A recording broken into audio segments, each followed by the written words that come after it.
Hello, everyone. Thank you for joining us on our 24th episode with Phoenix Rising. Monica Williams and Wendy Loomis are joining us from San Francisco. Monica is the flutist and Wendy is the pianist. Welcome, you guys. Thank you for being here with us. Thank you. We're glad to be here. So, we changed the format a little bit, and so Virtual Recital is featuring one artist, and we are holding an interview with them before they perform. And so I just want to ask a few questions before you guys start performing. So Monica and Wendy, how would you describe your music? If nobody heard you before, how would you describe it to them? What we like to call it is soundscapes of light and energy. Essentially what we create, generally the way things are put together musically is that I come up with a basic structure and theme for a piece, and then we develop it together. And I think that the idea is that because we were both classically trained, it was very easy to move into a broad level of new age classical world music genre that mixes those things, and you can hear hints of a lot of different styles.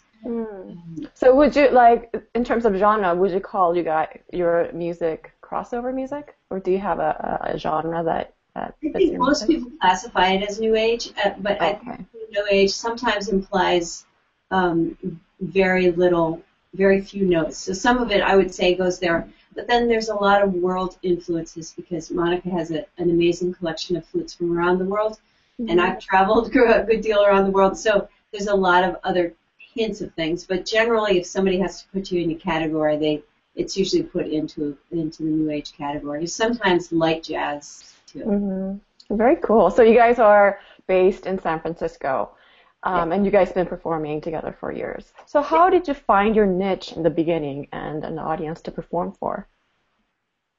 I think we both have been performing most of our lives, and we're both transplants to San Francisco. Monica came from Chicago, and I came from the East Coast. And I think the network here is very interesting. We both teach, and so a lot of things developed from our teaching network that we've built up. We both have independent studios, and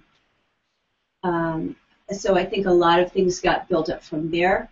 We're also in another band, a couple other bands, and so you can branch out from various music networks. Online and offline connections can enable you to gradually find what is your audience, who are your people, what people respond to what you do live and in recordings. Yeah, that's correct. Yeah, and also that, branching out from our home base of teaching is we also put on a lot of our productions ourselves. So instead of waiting to be hired from the organization, we might just rent a space and advertise and promote ourselves so that we're not always dependent upon festivals and venues 100% booking us. I think that's a great way for young musicians to go is just start something yourself, record it, and get that promotion so that you can help you get to the next step for other venues. Right. And is that how you promoted your music in the beginning? I think more at the beginning we were trying to always plug into somebody else's structure. And the trick with that is that there are less venues than there used to be, at least in the Bay Area. There's less clubs, there's less places that pay musicians, especially if you're not a pop band or if you're not a rock band. So we gradually started finding that there are a lot of spaces that you can use that either you can rent or right now with the band Copus that we have as well, we do house concerts and you invite people and charge a little bit, and then you don't have even the rental thing, which is another way to go. But there's small places, there's yoga studios that when they don't have classes that can rent out fairly cheaply. So if you can invest a little bit of money in the front, then you can take control yourself. You advertise yourself, you promote online, you maybe just some inexpensive flyers, And you start in small spaces and fill them and get a following, build your fan base. So then you're not so dependent on waiting for somebody to hire you, because that's a process that for every gig there's however many bands that are trying to get that same gig. So this way you have a little more control. So I highly recommend it. If you, wherever you live, there are spaces that aren't being used. We've performed in theaters and art galleries and yoga studios, and one guy who had a church that he was living in his church, he had a space available. We rented that out. So there's a lot of ways to go. So I'd always encourage people to think outside the box of just getting a gig at a club or at a theater or whatever. I think that's a great advice and such a fantastic idea. I've never thought of performing in yoga studios, but then if you're already going to a yoga studio and you already know the people there, and you tell them, hey, I'm having a recital or a show in one of these rooms, and you can just like pass out flyers, and you already have like an audience. They have their own fan base. They have an email list. We actually, excuse me, performed one time a woman who was teaching a yoga class, and she wanted to have music that worked with the class itself. So Monica and I went, and I studied yoga for a long time, so it was very easy to know, okay, what is the structure of a class? You start out kind of slow, it builds up, and then there's meditation at the end. So we did that musically, which was really fun. We just followed her impetus and did a lot of improvisation and kind of went with the flow, and people loved it. It was really nice. So, but then there's a lot of time and space that they're not being used, and Right. so they like it too because they have another source of income. Yeah, that's great. I think such a fantastic idea. And I think I really like the idea of plugging into a resource that's already been established, like the yoga studio or like a gallery that's already galleries already have people there that you don't have to like recruit. I think that's really resourceful. I think that's a really great idea for starting out musicians who are just trying to build a fan base. Mm-hmm. Exactly. Any last advice you have for budding professional musicians?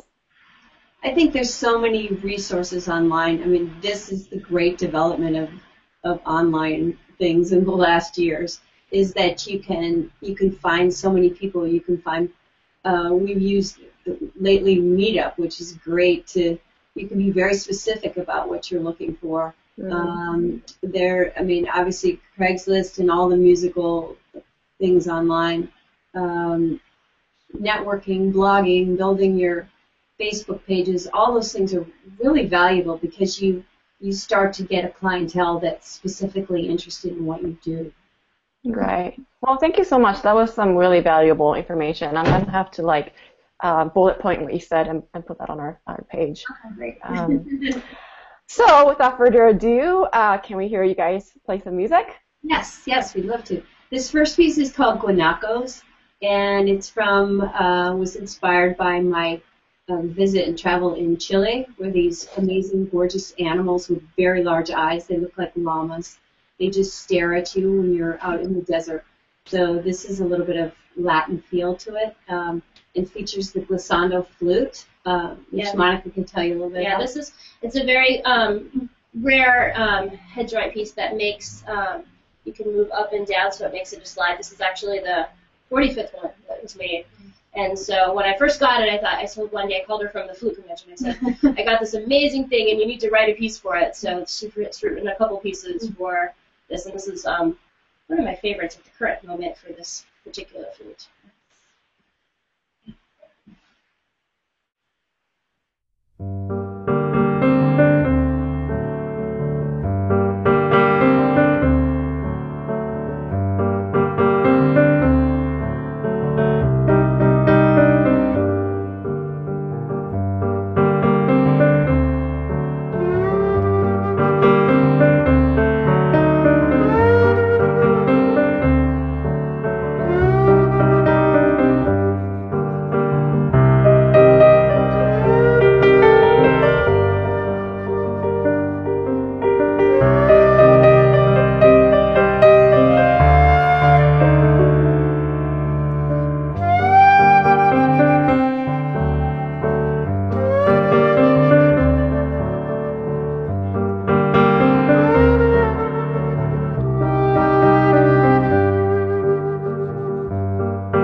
really liked it. Thank you very much. Yeah.